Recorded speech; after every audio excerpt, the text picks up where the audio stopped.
This is what happened to me when I took the job 2 years ago.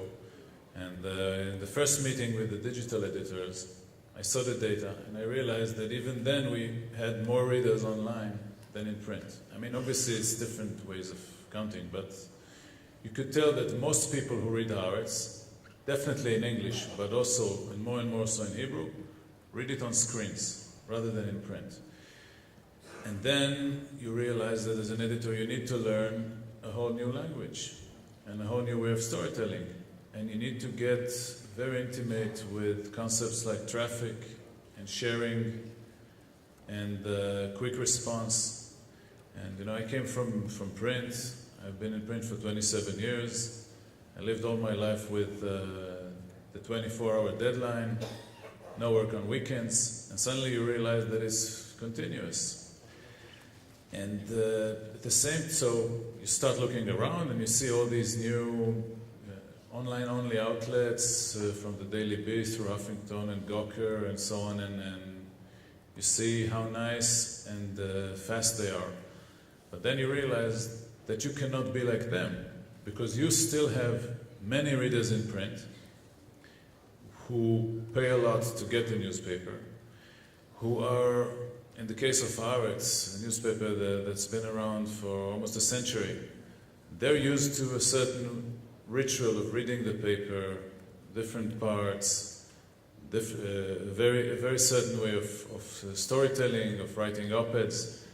They don't want to change that. They want to get what they were used to. So you need to spread yourself very thin. On one hand, to keep producing the same news and views and stories and features and magazines as you did before. And then you need to learn new ways of storytelling and do it on the go. And then you need to teach the other members of the staff and learn from them, because some of the younger crowd in the staff know much better than I would ever know about Facebook, about sharing, about quick response. I find it very fascinating and interesting. It's like reinventing, not everything, but a lot of what you were doing after so many years. It's fun. And it's also challenging, because some things that work in print don't work online and vice versa. Over time you realize what people would click on, what people would share. And then you go back full circle, because you realize that the stories that people share are mostly stories when people read and ask themselves, what would I do if I were the character, if I were the protagonist? And this is the same dilemma that the characters in Greek tragedies were facing thousands of years ago. Or in other words, the basic elements of a good story don't change if it's print or online or on stage or on film or on television. It doesn't matter. It just to fit the way your audience wants to consume whatever you're doing.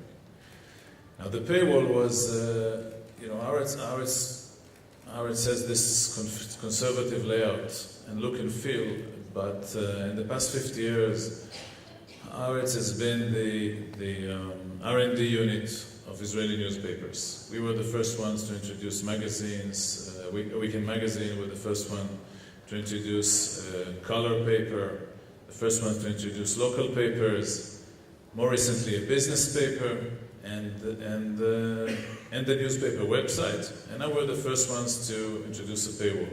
We did it first in English, and then in Hebrew. And many people were telling us, are you crazy? Israelis don't like to pay for anything. And let alone pay for anything online. Israel is a superpower in downloads and so on. And they will never pay. And we were surprised. I mean, the response was much better than we expected. And of course, it's a long way to go. And then again, creating a paywall or a paid website or digital content is different, because people have different expectations than people who get it for free. So it's a process of learning, and I see a great future there, because clearly we were able to reach out to people in their 20s and 30s early 30s, who would never dream of buying a subscription to a daily newspaper in print, which doesn't fit their daily schedules, doesn't fit their reading habits. You cannot share it, you cannot send it to your friends. And we were able to reach out to them. And it's fascinating. I love it. I learn practically every day. I learn something new about the digital age, either by practice or by seeing something that someone else was doing. And the only painful thing is that you have to realize that the newsroom is also changing, because everything that you want to change, then you go to the digital people and they say, no, now we need development. You need programmers. In the past, if you wanted to change something, it was pretty simple. Now you become like a high-tech factory. You need to go to the programmers and designers, and then they need to debug it, and everything takes a long time to make serious changes. But then again, that's a nice price to pay.